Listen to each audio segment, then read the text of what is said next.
A lei de cotas para ingresso nas universidades públicas brasileiras está completando quase 10 anos e em 2022 deverá ser reavaliada. Esse é o tema da entrevista que faço agora com o professor Nelson Inocêncio, da Universidade de Brasília. Começa agora mais um Cidadania da TV Senado. Professor Nelson, muito bem-vindo ao programa Cidadania, obrigado por aceitar o nosso convite. Eu que agradeço a oportunidade. Então, você é professor da UNB já há bastante tempo, acompanhou todo esse processo. A Universidade de Brasília foi uma das pioneiras na reserva de vagas para negros e pardos, nas reservas, nas cotas para ingresso na universidade. E pouco depois, inclusive, de ser aprovada as reservas de vagas da UNB serem aprovadas pelo Supremo Tribunal Federal, e o julgamento que aconteceu em 2012, veio a Lei 12.711, que instituiu essa política de ação afirmativa de cotas para alunos egressos de escolas públicas, incluindo aí também negros, pardos, indígenas e pessoas com deficiência. Qual a sua visão, você que acompanhou todo esse processo, em relação aos impactos dessa lei dentro da composição dos alunos, dos graduandos na universidade pública brasileira? Bom, Marcelo, eu costumo dizer que nós tivemos prós e contras. É óbvio que é fundamental você ter uma lei federal, uma política de Estado, quer dizer, isso é importante, porque se você não tivesse a lei instituída, estabelecida como uma política de Estado, nós já teríamos perdido, seguramente, nós teríamos retrocedido, porque, enfim, você vê o quadro atual, a conjuntura atual não é favorável ao movimento negro, a conjuntura atual não é favorável às políticas de inclusão da população negra, e nós sabemos disso. Agora, é importante entender que a política ela é direcionada a todas as universidades públicas, todas as universidades federais. Ela é um estímulo, inegavelmente ela traz um ânimo, digamos assim, pela população negra que durante tanto tempo esteve alijada, esteve alienada da universidade, né? Então, quer dizer, uma política nacional, uma política federal que institui, que estabelece que a inclusão da população negra e indígena vale para todas as IFES, para todas as instituições federais de ensino superior, isso é muito importante, né? Isso inegavelmente tem um peso, tem uma relevância, tem um significado inquestionável. Então, eu acho que, desse ponto de vista, eu acho que não é irrefutável. Você não tem como dizer que a política não tem sua importância. Agora, pensemos a lei especificamente, o texto da lei. Nós, como você já mencionou, na Universidade de Brasília, foi a primeira universidade federal a instituir cotas, e foi a segunda do Brasil, porque, num primeiro momento, a Universidade Estadual do Rio de Janeiro, a UERJ, em função de uma lei estadual, ela teve que adotar políticas afirmativas. O processo da UERJ provavelmente tenha sido muito diferente do nosso, porque o nosso foi a partir de uma tensão interna, de um caso específico de discriminação racial na pós-graduação, e nós tivemos vários desdobramentos até chegarmos a uma reunião do Conselho de Ensino, Pesquisa e Extensão, um dos nossos conselhos superiores, que aprovou quase por unanimidade. A gente teve aí um voto contrário e uma abstenção. Isso em 2003. Acontece que, se você analisa, você pensa, o projeto que foi apresentado pela UNB, inclusive foi contestado muitas vezes, né? E o que reza a Lei 12.711, você vai ver que não há só diferenças, mas em alguns casos eu poderia até dizer que houve retrocessos. Deixa eu me explicar. Por exemplo, quando a lei ela estabelece que as pessoas que se autodeclaram pretas, pardas, indígenas, necessariamente têm que ter um vínculo com a escola pública, ou seja, têm que ser egressas da escola pública, ensino médio. Você está definindo que o racismo está enfim, está numa relação de dependência com a classe, porque a gente pensa em escola pública, a gente pensa geralmente em populações de baixa renda, né? Sim. A maioria dos estudantes de escola pública são estudantes da classe operária, são estudantes de baixa renda. Então, quando você torna a questão racial dependente da questão de classe, você não entendeu o que é o racismo, porque o racismo ele atravessa as classes, ele perpassa, entendeu? Então, esse é um aspecto que eu acho que a gente devia ter pensado. É óbvio que eu tenho certeza. Eu conheci a ministra, eu convivi, eu atuei, nós militamos juntos no Movimento Negro Unificado, eu e a ex-ministra Luísa Bairros, e a Luísa Bairros tinha uma compreensão, ela tinha uma nitidez, uma visão tão nítida da questão racial, que aquela mulher era um assombro, né, com a sua consciência racial. Agora, a gente nunca não sabe a correlação de forças, o que acontecia ali naquele momento. Eu sei que atrelar a classe e a raça, eu acho que inclusive aquilo não ia ao encontro do que ela pensava, mas ia de encontro ao que ela pensava, né? Então, eu acho que isso foi um prejuízo. Eu acho que isso foi um prejuízo. Não, nada contra a cota para a escola pública. É necessário, tem que existir, acabar com o fosso entre a educação básica e a educação básica pública e a educação superior pública. Eu acho que foi muito importante. Agora, o problema é criar essa relação de dependência, da classe. Como se, nesse caso, se a questão do racismo só existisse em relação àqueles que os identificados com a negritude, mas que estão na escola pública ou que estão nas camadas mais baixas da população. Exatamente. Essa é a ideia, interessante. Entendeu? Então a nossa lei, o projeto UNB era mais avançado, porque o projeto UNB era assim, lei de cotas, porque inclusive quem era o reitor na época, o professor Timothy Mulholland, compreendia que a questão racial, ela era uma questão, como se fala hoje tanto em racismo estrutural, pois o racismo estrutura a sociedade também, como gênero estrutura a sociedade, não é só classe que estrutura a sociedade brasileira, e a gente já tinha uma compreensão disso. Então, nesse aspecto, eu acho que houve um problema. E um outro problema que eu acho muito sério, você já falou disso, a gente estava conversando em off, mas enfim, que é a questão o fato de você dar grande ênfase à autodeclaração. É óbvio que as pessoas precisam se autodeclarar, as pessoas precisam dizer quem elas são. Agora, não basta haver autodeclaração, porque a gente precisa ter mecanismos como as bancas de heteroidentificação. Mas isso é um absurdo. Não, não é um absurdo. E a gente está num país onde as fraudes são muito corriqueiras. Veja você, no ano passado, por conta da pandemia, a questão do auxílio emergencial. Quanta gente fraudou o auxílio emergencial procurando ter acesso a recursos aos quais não tinha, em relação aos quais não tinha direito, e quanta gente que precisava do auxílio emergencial e ficou sem auxílio emergencial. Esse problema das fraudes... Das fraudes, a fraude, o fura-filas da vacina. Isso aconteceu também, né, no caso das cotas. Isso é um problema, você está levantando uma questão que, inclusive, também tem sido apontada por outros estudiosos, já preparando a revisão que é prevista para 2022, de que realmente, assim, há algumas universidades, eu não vou citar nomes aqui, em que que houve uma quantidade de pessoas que se autodeclararam participantes das cotas, por serem pretos ou pardos, e que na hora de fazer a identificação, fazer a confirmação com a banca, simplesmente não apareceram. E os números são altos, chega a 30% daquelas pessoas que se declararam e nem sequer apareceram para fazer a confirmação da sua identificação com as etnias que são garantidas nessas políticas públicas. É isso. Entendeu? Então, assim, só para encerrar.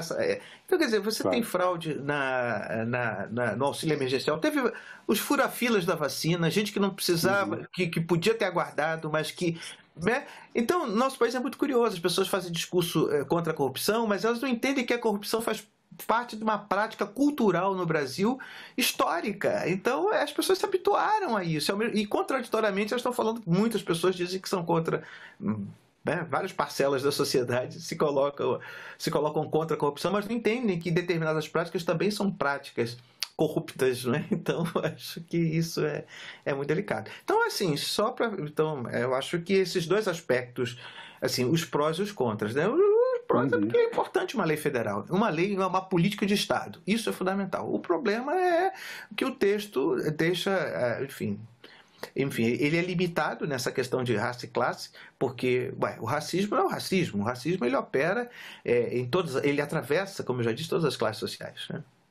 E a questão Agora, de dar ênfase à autodeclaração, mas não reconhecer a importância das bancas de heteroidentificação, né? Então, sim, esse é um ponto bastante importante. Inclusive, sobre isso também o Supremo Tribunal Federal já se manifestou favorável a essas bancas justamente para evitar essas fraudes. A gente lamenta demais que isso aconteça, mas é preciso criar mecanismos para que as pessoas que ainda não entenderam, como você bem colocou, que isso também são atos de corrupção, ou que entendem e insistem em fazer, sejam coibidas nesse tipo de manipulação de dados, né?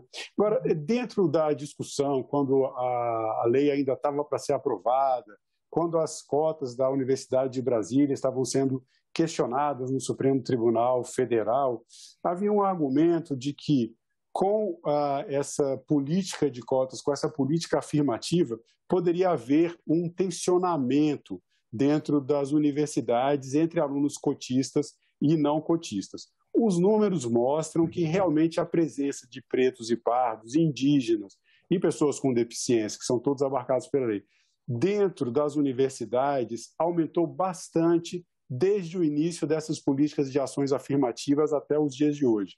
Você que acompanhou isso dentro da Universidade de Brasília, na sua opinião, o resultado da política foi mais integrativo ou aconteceu esse tipo de segregação que era um dos argumentos daqueles que se posicionavam contra as políticas de cotas? Marcelo, antes de mais nada, vamos reconhecer que a tensão sempre houve. Esse país, a tensão racial no Brasil nunca deixou de existir. Dizer que vai começar, eu acho que é uma visão, inclusive, alienada, porque não compreende que ela sempre existiu, né? A tensão racial não é novidade nenhuma. A gente vê aí os mapas da violência, os mapas do desemprego, os mapas do trabalho doméstico, os mapas do feminicídio. Olha, quando você vai para o recorte, quando você faz a leitura do recorte racial, a população carcerária brasileira é majoritariamente negra. Então, é um engano, é um equívoco a quem não percebeu que há essa condição de extrema vulnerabilidade da população negra, né? E não compreender que... eu acho que as pessoas no Brasil, muitas pessoas, sobretudo as elites, se acostumaram numa relação supostamente tranquila com a população negra, baseado na desigualdade, né? Baseado na desigualdade. Tem um sociólogo amigo meu, chamado Salles Augusto dos Santos, que ele diz o seguinte, né? Nos Estados Unidos tinha um slogan que era equal but separated, né? Iguais, mas separados. Aqui era juntos, mas desiguais. Quer dizer, você pode conviver com os negros, desde que os negros estejam na cozinha e os brancos na sala. Então, a herança, né? A velha herança do mito da democracia racial, né? E a gente tem que superar isso. Portanto, o que eu observo na universidade é que foi difícil, muita reação negativa, é verdade, mas a gente tinha que superar essas limitações. Isso era uma trincheira, mas a gente tinha que avançar, a gente precisava... em várias universidades federais tinha pichações nos banheiros públicos, tensão existiu. Eu não seria tolo de dizer que não houve tensão, que não existiu. Agora, é importante mostrar que a tensão ela é uma construção histórica. Essa tensão, a violência, né? Essa história de estados da federação em que para cada um jovem branco morto são 11 jovens negros, né?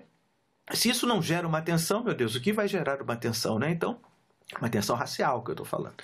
Agora, na universidade, a gente percebe, óbvio que houve um aumento significativo, mas, Marcelo, não foi o aumento que poderia ter sido, porque as fraudes foram tantas, as fraudes foram tão...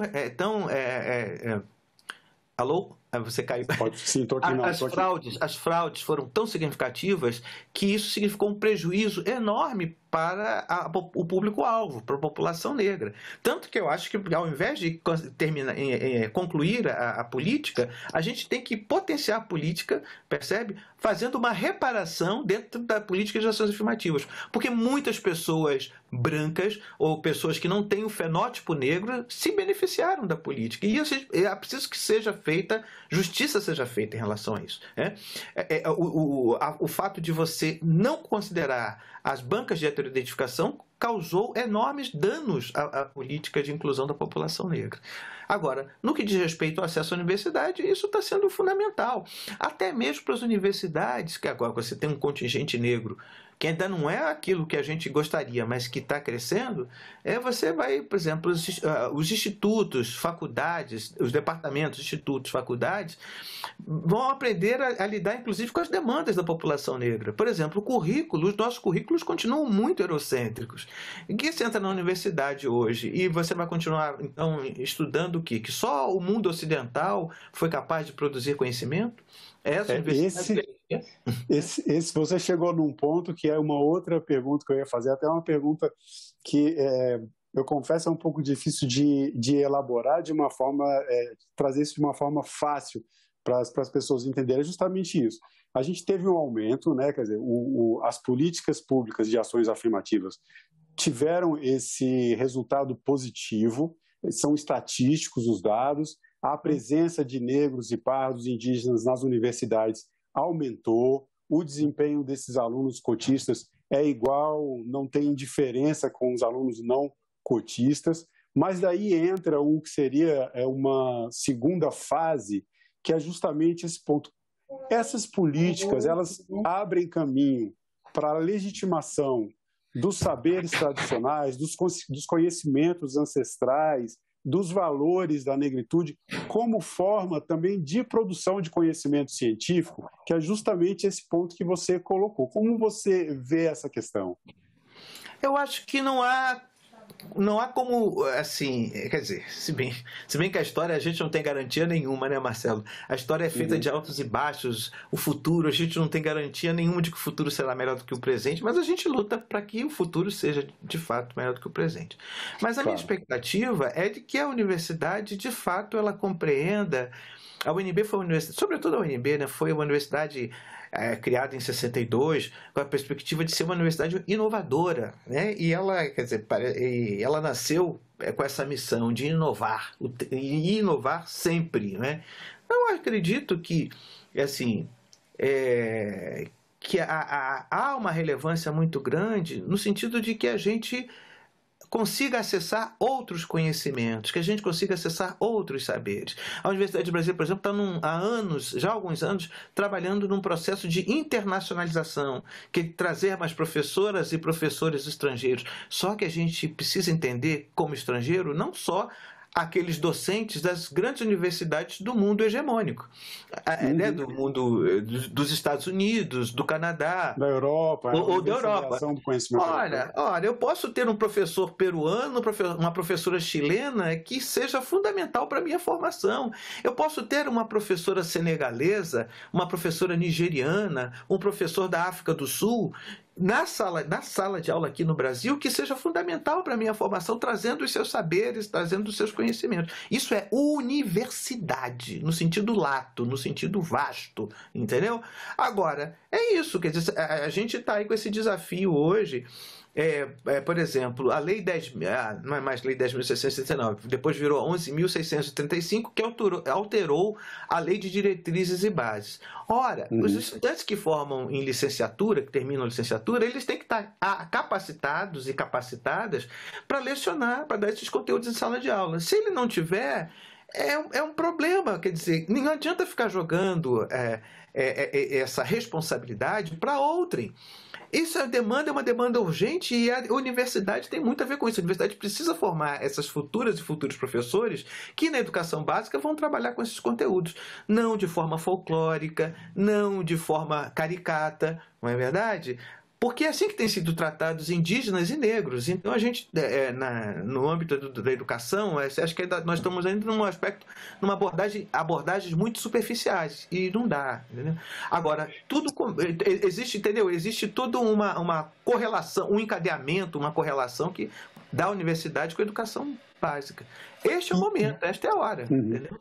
E aproveitando que a gente tem esse momento agora de possível revisão da lei em 2022, um outro ponto, esse ponto também eu trago de um artigo publicado na Revista de Informação Legislativa do Senado Federal, que é a preocupação de que o número de estudantes, de graduandos dentro das universidades, negros e pardos, indígenas, vem aumentando. Mas o mesmo não está acontecendo dentro da pós-graduação. Seria o momento de colocar dentro da política, inclusive dentro da lei, já uma política de cotas também para pós-graduação e assim, quem sabe, desculpa, alguém me chama uma falha aqui, mas alguém dessa forma conseguir inclusive promover o aumento do número de professores e professoras identificados com esses grupos, né, de negros e pardos. Com certeza. Você sabe que até já teve discussão no MEC, né? Mas na atual conjuntura, no momento, me desculpe, mas em que a ultradireita está surfando, né? Assim, a gente não tem nenhuma onda conservadora, a gente tem um tsunami reacionário no Brasil. Então você sabe que essa discussão esteve no MEC, mas no momento em que não era politicamente favorável, porque eu estou falando em relação às cotas na pós-graduação. Algumas universidades já tinham adotado, a Universidade Federal de Goiás já tinha adotado, a UNB adotou agora, no ano passado, no final do ano passado, a UNB entendeu, felizmente, que é possível, é necessário que a gente tenha políticas de cotas raciais na pós-graduação para negros e indígenas. Na verdade, eu estou na comissão que trabalha... que tem trabalhado nos certames, né? Que tem feito os certames, as seleções. Então, isso é fundamental. Outra coisa, nós estamos trabalhando muito para que tenhamos concursos públicos para docentes da universidade com cotas raciais, né? Quer dizer, a docência também precisa. A gente precisa ter mais professores e professores negros. Nós fazemos parte aí, talvez, de um percentual, talvez tenha aumentado um pouco, mas quando eu entrei para dar aula, nós não éramos 2%. 95%, Marcelo, quando eu começo a aula na UNB, não chegava a 2%. Hoje a UNB tem o campus, além do campus da Darcy Ribeiro, tem a FGA no Gama, tem a FCE na Ceilândia e tem a FUP em Planaltina.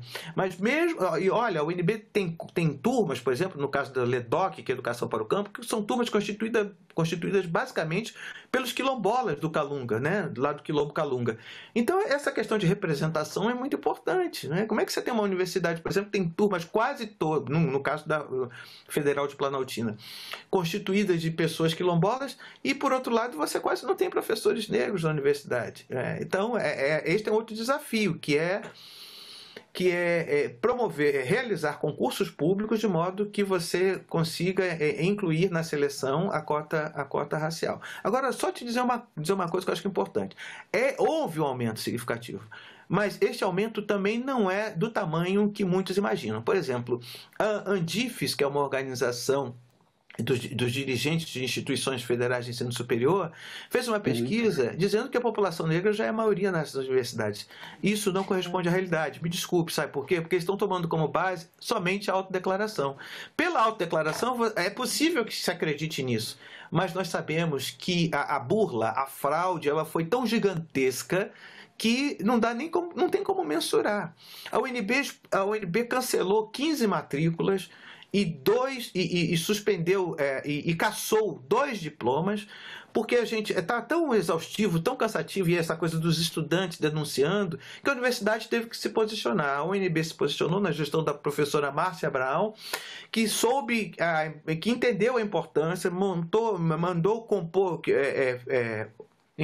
compôs as comissões, de modo que essas comissões fizeram a seguinte recomendação: cancelamento e cassação de diploma. E a reitora, felizmente, endossou.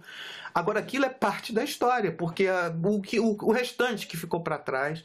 Então, só para finalizar mesmo, a pesquisa da Andifes, ela não corresponde à realidade. Me desculpe, mas a população negra não é mais de 50% da universidade, e isso basta você caminhar em qualquer campi, né, ou em qualquer um dos campos que você vai ver que qualquer campus de universidade você vai ver que não é isso. Que não é isso. A experiência de quem está dentro, com certeza, ela é importante justamente para trazer essa visão do que está acontecendo de fato, descolado do que os números mostram, do que as estatísticas mostram, né? Eu tive acesso a essas pesquisas que você está citando. Realmente, assim, pelo que a gente lê, fica parecendo que o efeito já estaria assim, praticamente cumprido o objetivo. Mas, na prática, nem sempre é o que acontece. Isso é danoso, né? Isso é danoso, né? Mas, isso é ruim, enfraquece, inclusive, a política afirmativa. Nelson, a gente está acabando a nossa entrevista e eu queria te fazer uma última pergunta que eu tenho feito para os nossos convidados. Tem muito a ver com o que a gente está falando aqui. Para você, o que é cidadania? Marcelo, para mim, cidadania é participação, é efetiva, é poder estar no mesmo patamar de acesso, né? Você ter condições de ter acesso aos bens, aos serviços públicos, é você ter acesso ao que é disponibilizado para a sociedade, sem nenhum tipo de defasagem, sem nenhum tipo de descompasso, né? Então, para mim, isso é fundamental. Se eu não tenho isto, quer dizer, fica muito difícil eu me pensar como cidadão, como cidadã. A cidadania exige participação, exige presença, a cidadania exige acesso, direito, percebe? E a gente pensa, mas e a questão dos direitos iguais? Olha, direitos iguais numa sociedade que se fez igual, a nossa sociedade se fez desigual. Portanto, política específica para negros, indígenas, mulheres, faz todo sentido numa sociedade que cresceu tão desigual como a nossa. Agora, para mim, cidadania... Não é possível pensar em cidadania sem esses acessos, sem essas participações às quais eu faço alusão. A igualdade de oportunidades. Sim. Professor Nelson, muito obrigado pela sua presença no programa Cidadania, obrigado pelo seu tempo. Obrigado, Marcelo. Eu que agradeço a oportunidade e a paciência dos ouvintes, dos espectadores, né, do público espectador em relação à minha fala. Espero ter contribuído de alguma maneira. E eu agradeço também as pessoas que ficaram até o final dessa entrevista. Eu acho que mais que paciência é aqui uma demonstração de cidadania, um pouco do que vem acontecendo na nossa educação, algo tão importante para toda a sociedade. Eu convido todos a assinarem o canal da TV Senado no YouTube e também a seguir-nos nas redes sociais. Obrigado e até o próximo Cidadania.